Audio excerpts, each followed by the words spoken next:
Good morning students. Next topic है crystal क्षेत्र स्थायीकरण ऊर्जा। कल हमने पढ़ा अष्टफलकीय संकुलों में अष्टफलकीय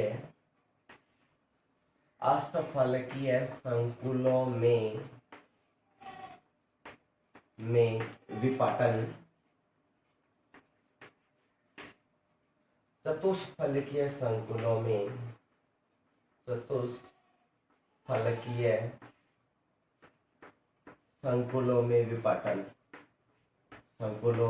विपाटन भी हमने ये कहा कि अष्टफलकीय संकुलों में क्या होता है कि केंद्रीय परमाणु के साथ जितने भी लिगेंड्स होते हैं वो क्या बनाते हैं, अष्टफलकीय संरचना बनाते हैं, भी अपनी ज्यामिति को इस प्रकार से व्यवस्थित करते हैं।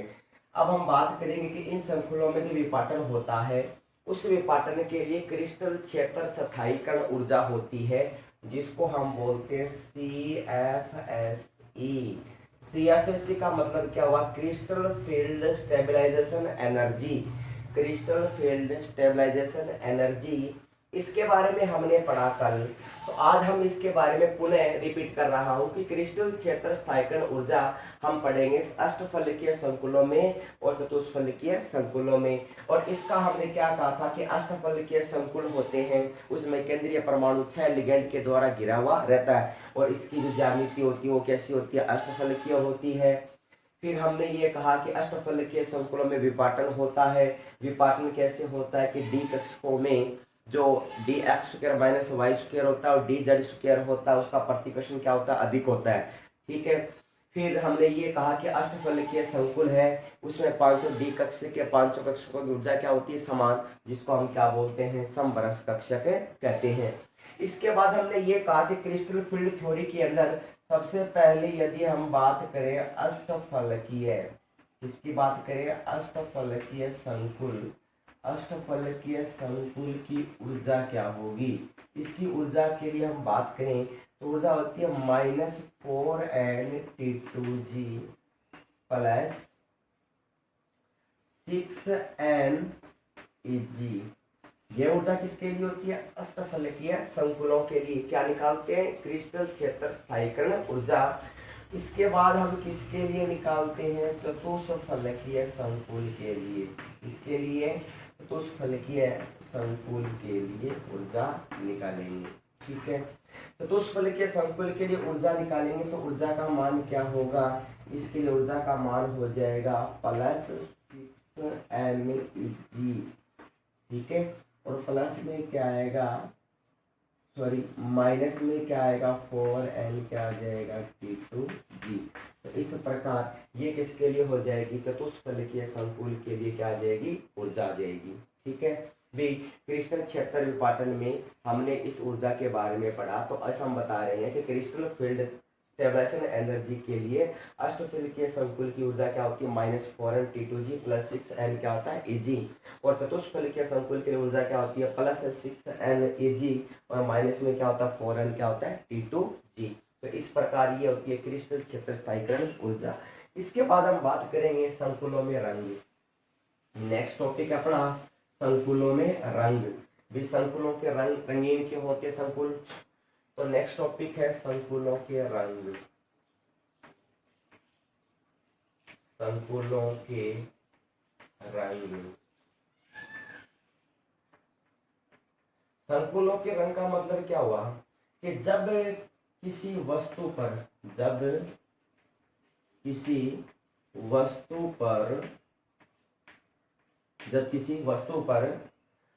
प्रकाश की किरण आपतित होती है, प्रकाश की किरण भी किसी वस्तु के ऊपर या किसी प्लेट के ऊपर हम कह सकते हैं कि प्रकाश की किरण क्या होगी? आपतित होगी। तो प्रकाश की किरण आपतित होगी तो इसमें जो प्रकाश होता है वह कुछ भाग तो क्या हो जाता है? अवशोषित। कुछ भाग क्या हो जाता है? अवशोषित हो जाता है और कुछ भाग क्या हो जाता है? परावर्तित हो जाता है। क्या हो जाता है? परावर्तित। भी संकुलों में रंग अगर हम बात करें, इसने क्या कहा कि जब किसी वस्तु पर प्रकाश की किरण आपतित होती है तो प्रकाश का कुछ भाग तो अवशोषित हो जाता है और कुछ भाग परावर्तित हो जाता है। ठीक है, जिसके कारण क्या होता है, डीडी संक्रमण होता है। और डीडी संक्रमण के कारण ही ये जो संकुल यौगिक है वो रंगीन दिखाई देते हैं। क्या देते हैं, रंगीन दिखाई देते हैं। विसंकुल रंगीन किसके कारण दिखाई देते हैं, डीडी संक्रमण के कारण ही दिखाई देते हैं। कई बार क्वेश्चन भी आता है भी संकुल यौगिक रंगीन क्यों होते हैं, कारण दीजिए। तो कारण ये होता है जिसमें क्या होता है, डीडी संक्रमण होता है। हम जानते हैं कि जब कोई इलेक्ट्रॉन अपनी मूल अवस्था से, माना ये यहाँ से अगर कोई इलेक्ट्रॉन मूल अवस्था से कहाँ जाएगा, उत्तेजित अवस्था में जाएगा, एक्साइटेड एनर्जी E2 में जाएगा, वापस यहाँ से लौटेगा तो सूर्य के प्रकाश का क्या होगा, इसके ऊपर आपतन होगा, जिसके कारण ये क्या है, हमें रंगीन दिखाई देता है। तो संकुल यौगिक क्या होते हैं, रंगीन होते हैं। इसी प्रकार अगर हम बात करें नेक्स्ट टॉपिक के अंदर भी ये रंगीन होते हैं, तो संकुलों के रंग कि जब किसी वस्तु पर प्रकाश की किरण आपतित होती है तो प्रकाश का कुछ भाग तो अवशोषित होता है, कुछ भाग क्या हो जाता है, परावर्तित हो जाता है, जिसके कारण क्या होता है, डीडी संक्रमण होता है। और संकुल यौगिक क्या होते हैं, रंगीन होते हैं। क्योंकि हम जानते हैं जनरली कि जब कोई इलेक्ट्रॉन अपनी मूल अवस्था से ऊर्जा पाकर कहाँ चला जाएगा, एक्साइटेड ऊर्जा के अंदर, तो ये हमें वापस यहाँ से ऊर्जा क्या करेगा, जब मूल अवस्था में होगा तो ऊर्जा ग्रहण करेगा, और यहाँ से वहां तक पहुंचेगा तो ऊर्जा क्या करेगा, ये निष्कासित कर देता है, नष्ट हो जाती है ऊर्जा, खत्म हो जाती है। वापस लॉस्ट होने के बाद वापस क्या अपने मूल स्थान पर लौटता है तो सनलाइट गिरेगी, अगर प्रकाश की किरण आपतित होगी तो ये हमें चमकता हुआ दिखाई देता है या रंगीन दिखाई देता है। इस कारण संकुल यौगिक क्या होते हैं, रंगीन होते हैं। इसी के साथ अपना नेक्स्ट टॉपिक है संकुलों में स्थायित्व। संकुलों में स्थायित्व है। नेक्स्ट टॉपिक है संकुलों में स्थायित्व। संकुलों में स्थायित्व।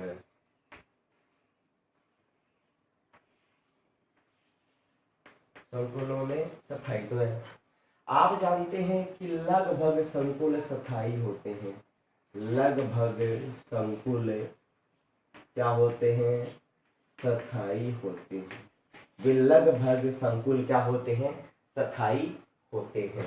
ठीक है, अगर हम बात करें स्थायित्व की तो हमने ये कहा कि आपके पास में कोई मेटल है M, ठीक है, इसके ऊपर चार्ज क्या हो जाएगा, पॉजिटिव चार्ज। ये कोई मेटल यानी केंद्रीय परमाणु, ये क्या है, केंद्रीय परमाणु, ये है केंद्रीय परमाणु। ठीक है भी, केंद्रीय परमाणु के साथ में कोई भी लिगैंड है जिसके ऊपर चार्ज क्या हो जाएगा, X माइनस, क्या आ जाएगा, X माइनस। तो ये लिगैंड क्या है, केंद्रीय परमाणु के साथ में क्या बनाता है, आबद्ध बनाता है। तो इस प्रकार से इससे क्या बन जाता है, इससे बनता है MLN, और इसके ऊपर चार्ज क्या आता है, B प्लस, चार्ज क्या आता है, B प्लस। तो A प्लस का मतलब क्या चार्ज हुआ, A प्लस का मतलब होता है कि केंद्रीय परमाणु पर धनावेश या धनावेश, केंद्रीय परमाणु पर आवेश, केंद्रीय परमाणु पर क्या हो जाएगा, आवेश। ठीक है, दूसरा X माइनस क्या होता है, लिगैंड पर आवेश, ये लिगैंड है उसके ऊपर क्या आ जाएगा, आवेश। ठीक है, और B प्लस का मतलब क्या होता है, संकुल पर आवेश। B प्लस का मतलब क्या होता है, संकुल पर आवेश होता है। ठीक है, अगर इसके स्थायित्व की बात करें तो द्रव्य अनुपाती क्रिया के नियम के अनुसार, द्रव्य अनुपाती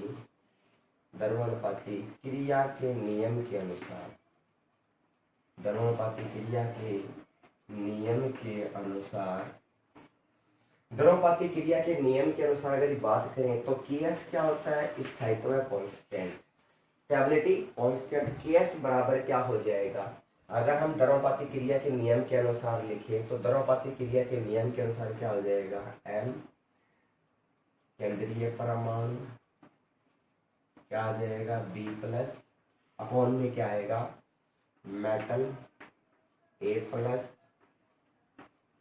और प्लस में क्या आएगा लीजेंड, और चार्ज क्या आ जाएगा इसके ऊपर, क्या आ जाएगा एक्स माइनस। तो इस प्रकार ये जो कांस्टेंट होता है क्या होता है स्थायित्व, इसे क्या बोलते हैं कि एस बराबर क्या होता है स्थायित्व नियतांक या स्थायित्व स्थिरांक। ठीक है, तो कहने का मतलब संकुलों में क्या होता है स्थायित्व होता है, लगभग संकुल क्या होते हैं स्थायी होते हैं। ठीक है, अगर हमने ये कहा कि कोई केंद्रीय परमाणु जिसके ऊपर चार्ज क्या हो गया ए प्लस, क्योंकि केंद्रीय परमाणु पर हमेशा क्या होता है दलावेश होता है, वह लिगेंड के साथ में क्या करेगा रिएक्ट करेगा, लिगेंड पर क्या चार्ज होता है माइनस का चार्ज होता है, दोनों रिएक्ट करेंगे तो क्या बनाएगा एम एल, एम का मतलब केंद्रीय परमाणु मेटल हो गया, एल लिगेंड हो गया। अब इसके ऊपर जो धनावेश क्यों आया, यानी इसका मतलब संकुल के ऊपर कितना चार्ज है, तो बी प्लस का मतलब क्या हो जाएगा संकुल के ऊपर आवेश। ठीक है, तो इस प्रकार द्रव्यानुपातिक क्रिया के नियम के अनुसार हम कह सकते हैं कि Ks बराबर क्या हो जाएगा स्थायित्व स्थिरांक स्टेबिलिटी कांस्टेंट, तो क्या आ जाएगा द्रव्यपाती में उत्पाद बटा क्या आ जाएगा अभिकारक, और Ks बराबर क्या हो जाएगा स्थायित्व स्थिरांक। नेक्स्ट अगर बात करें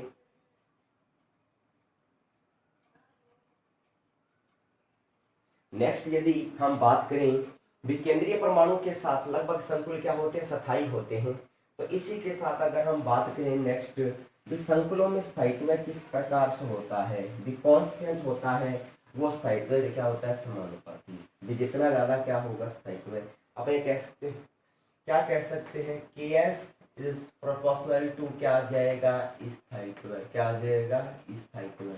ठीक है, तो हमने ये कहा कि आपके पास में क्या है Hg, ठीक है Hg धराई, और प्लस में क्या अपने पास लीजेंड ऑफ क्या है Ag, तो अपने पास में क्या बन जाएगा संकुलों की साइटों में अपने पास में आ जाएगा Ag NH3 की होल 2, और चार्ज क्या आ जाएगा इसके ऊपर पॉजिटिव चार्ज।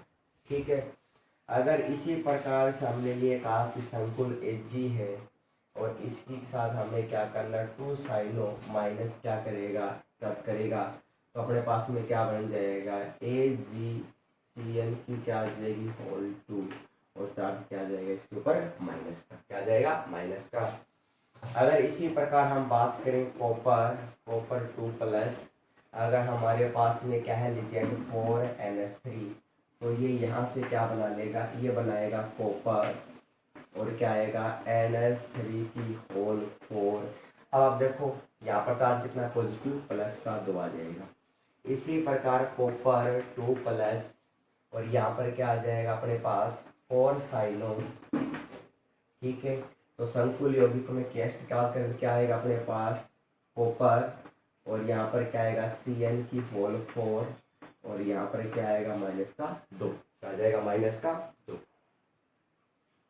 तो देखिए ये क्या कह रहा है कि कांस्टेंट होता है वो स्थायित्व के क्या होता है समानुपाती होता है, कांस्टेंट क्या होता है स्थायित्व के समानुपाती। तो Ks का मान यहाँ पर कितना हो जाएगा, Ks का मान होता है 1.6 गुना 10 की पावर 7।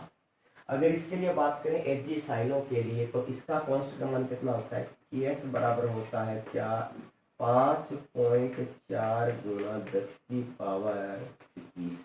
ठीक है, अगर कॉपर और इसकी बात करें एमिन की, तो कॉपर आयन यदि एमिन के साथ रिएक्ट कर रहा है तो स्थायित्व स्थिरांक का मान कितना होगा, तो Ks बराबर होता है 4.5 गुना 10 की पावर क्या आएगा 21।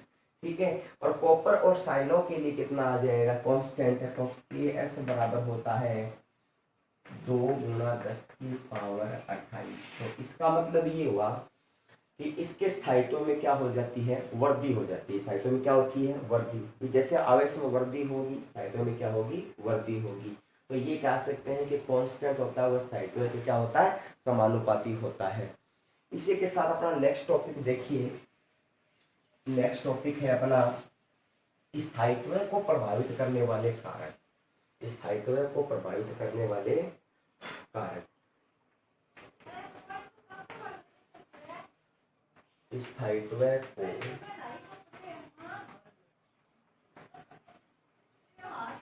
प्रभावित करने वाले कारक, प्रभावित करने वाले कारक, स्थायित्व को प्रभावित करने वाले कारक। यदि हम बात करें स्थायित्व को प्रभावित करने वाले कारक, एक नंबर आता है केंद्रीय परमाणु, केंद्रीय परमाणु या आयन, केंद्रीय परमाणु या आयन की प्रकृति, केंद्रीय परमाणु या आयन की प्रकृति।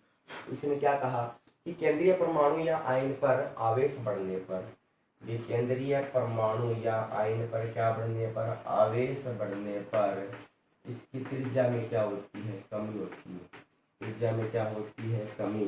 तो कहने का मतलब ये हुआ, जैसे हम बात करें आयरन पॉजिटिव चार्ज, तो आयरन क्या होगा, आयरन का चार्ज क्या है, प्लस का 2, iron cobalt nickel and copper और क्या आ जाएगा, जिंक। ठीक है, तो कहने का मतलब ये हुआ भी आयरन कोबाल्ट निकल और क्या है, कॉपर है। ठीक है, तो इसके त्रिज्या में क्या हो जाती है, कमी होगी, आवेश में वृद्धि होगी, त्रिज्या में क्या हो जाएगी, इसकी कमी। तो कहने का मतलब स्थायित्व किससे प्रभावित होता है, केंद्रीय परमाणु या आयन की प्रकृति से भी क्या होता है, प्रभावित होता है। नेक्स्ट यदि बात करें लिगेंड की प्रकृति,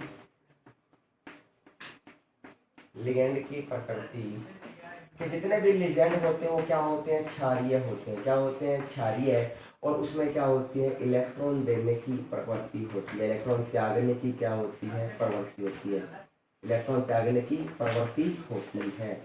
ठीक है, नेक्स्ट अगर बात करें कि क्षारीय कैसे, अगर हम बात करें जैसे एमीन है अपने पास NH3, तो यहाँ पर क्या हो गया, लोन पेयर ऑफ इलेक्ट्रॉन, या हम कह सकते हैं एकांकी इलेक्ट्रॉन क्या हो जाएगा, युग्म हो जाएगा। ठीक है, अगर हम बात करें Cl- उस पर नेगेटिव चार्ज हो जाएगा। तो इसकी जो प्रकृति होती है वो कैसी होती है, क्षारीय। और वैसे आप जानते हो, वैसे आप इनको पहचानते हैं कि एकांकी इलेक्ट्रॉन युग्म या किसी भी क्षारीय कंपाउंड के साथ अगर बात करें लिगेंड्स, ठीक है, तो कौन सी प्रकृति के होते हैं, ये क्षारीय प्रकृति के। अगर ये क्षारीय प्रकृति के हैं तो हम बात करें कि इसके ऊपर क्या आ गया, नेगेटिव चार्ज, और यहाँ पर क्या है, नाइट्रोजन पर क्या है, लोन पेयर ऑफ इलेक्ट्रॉन। इसकी प्रकृति कैसी होती है, क्षारीय प्रकृति होती है। तो इस प्रकार लिगेंड की प्रकृति भी क्या करती है, प्रभावित करती है। इसका तीसरा कारण क्या हो सकता है, किलेटीकरण। तो तीसरा कारण क्या है, किलेटीकरण। देखिए तीसरा कारण क्या है, किलेटीकरण।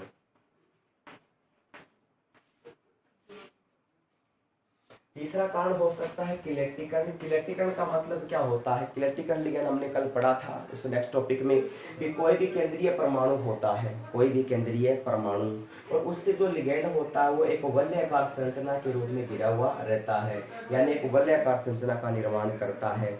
और जितने भी लिगेंड होते हैं वो सब क्या बोलते हैं, गोलाकार संरचना में जोड़ने से क्या बोलते हैं, किलेटीकरण लिगेंड कहते हैं। तो कहने का मतलब एक दंतु के लिगेंड है, एक दंतु या द्विदंतु के लिगेंड है, उससे ज्यादा कौन होता है, किलेटीकरण लिगेंड क्या होता है, स्थायी होता है। किलेटीकरण का स्थायित्व क्या होता है, अधिक होता है। किलेटीकरण लिगेंड का स्थायित्व एक दंतु के लिगेंड से क्या होता है, ज्यादा होता है। नेक्स्ट अपने पास में टॉपिक है, नेक्स्ट टॉपिक है उपसहसंयोजक यौगिकों का महत्व है। नेक्स्ट है उप सहसंयोजक, उपसहसंयोजक यौगिकों का महत्व।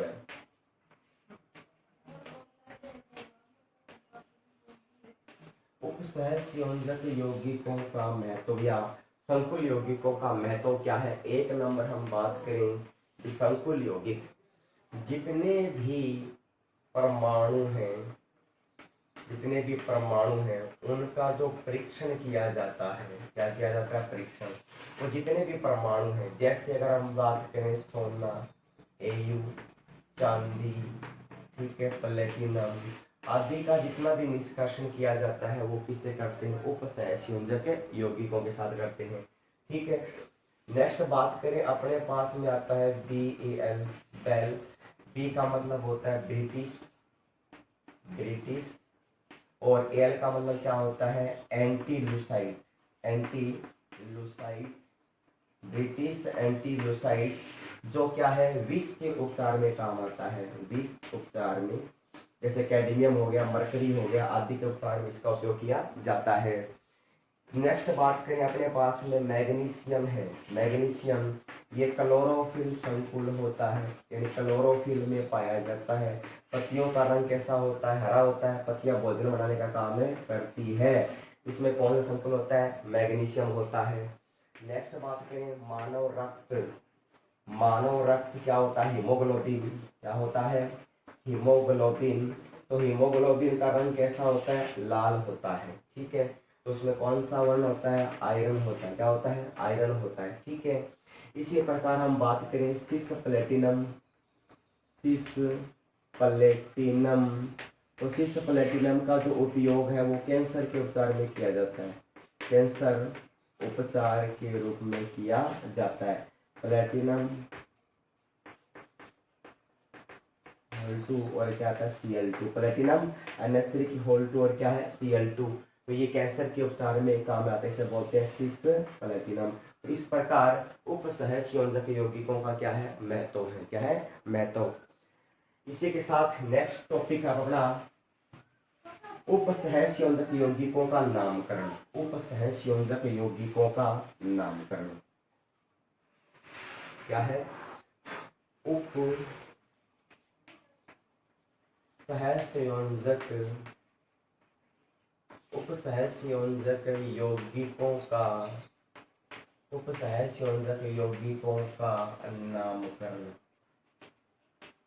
Nomenclature of coordination compound, nomenclature of coordination compound.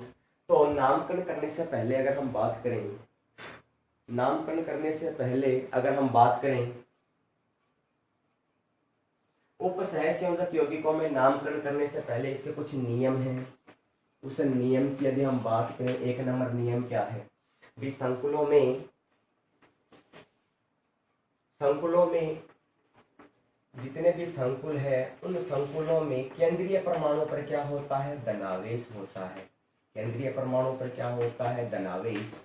और कुछ जो लिजेंड होते हैं वो लिजेंड क्या होते हैं, इनकी प्रकृति क्या होती है, या तो होती है ऋणावेश, क्या होती है, ऋणावेश, या फिर वो क्या होते हैं, उदासीन होते हैं। क्या होते हैं, उदासीन।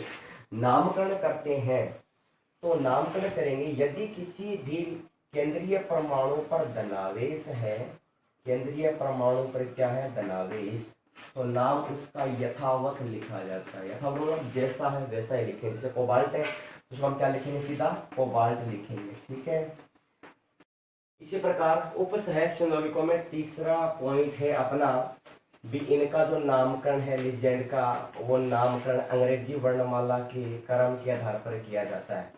अंग्रेजी वर्णमाला के क्रम के आधार पर, अंग्रेजी वर्णमाला के क्रम के आधार पर किया जाता है। ठीक है, अगर हम बात करें नेक्स्ट पॉइंट की कि उपसहसंयोजक यौगिकों में, उपसहसंयोजक यौगिकों में यदि लिगेंड का नाम एक से अधिक बार आता है, लिगेंड का नाम क्या आता है, एक से अधिक बार।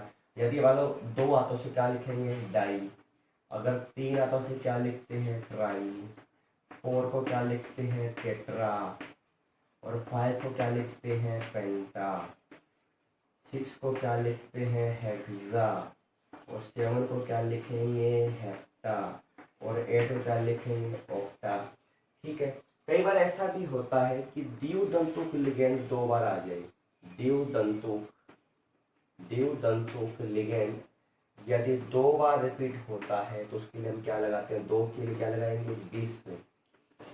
2 के लिए क्या लगाते हैं, 20। 3 के लिए क्या लगाते हैं, 30। और 4 के लिए क्या लगाते हैं, टेट्राकिस। और 5 के लिए क्या लगाते हैं, पेंटाकिस। क्या लगाते हैं, पेंटाकिस।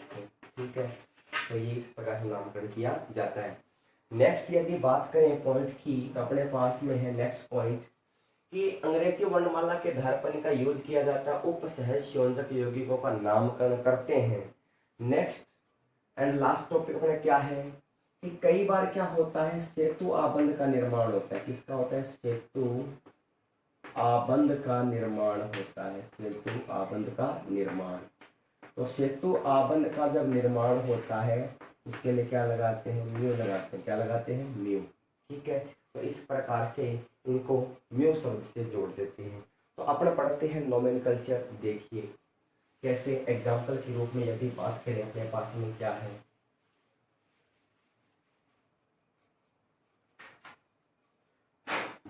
एग्जाम्पल के रूप में यदि बात करें अपने पास में है प्लेटिनम NH3 और क्या है Cl2। ठीक है, हमें इसका नामकरण करना है। क्या करना है? इसका नामकरण करना है। ठीक है, तो आप जानते हैं भी इस कंपाउंड का नामकरण करेंगे तो यहाँ पर क्या आ जाएगा? देखिए ये तो हो गया एमीन और ये क्या हुआ? क्लोरो। तो क्या लिखेंगे? Die amine. डाई एमीन और क्या आएगा? Dichloro. Diamine dichloro और क्या आएगा? प्लेटिनम सिनम और क्या आ जाएगा? सेकंड। क्या आ जाएगा? सेकंड। ठीक है, अगर हम बात करें ऐसे आ जाए Mn3CO12 तो क्या लिखेंगे? डोडिको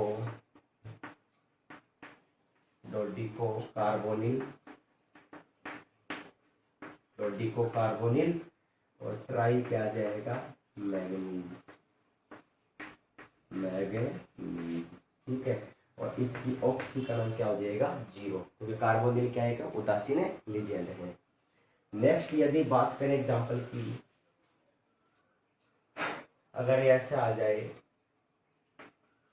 सोडियम Ag2, अगर ऐसा आ जाए तो क्या लिखेंगे? अगर ऐसा कोई क्रम आता है तो हम क्या लिखते हैं? सोडियम। क्या लिखते हैं? Sodium diamine. Sodium diamine और क्या आता है? अर्जेंटेट और क्या आ जाएगा? फास्ट। ठीक है, नेक्स्ट बात करें एग्जांपल की, अगर ऐसे आ जाए Fe CL6, यदि ऐसे नामकरण कर आ जाए तो हम कैसे लिखेंगे? नाम लिखेंगे इसका पोटेशियम। क्या लिखेंगे? पोटेशियम हेक्सासाइनोफेरस और क्या आ जाएगा? सेकंड। तो इस प्रकार इसका नामकरण हमें करना है।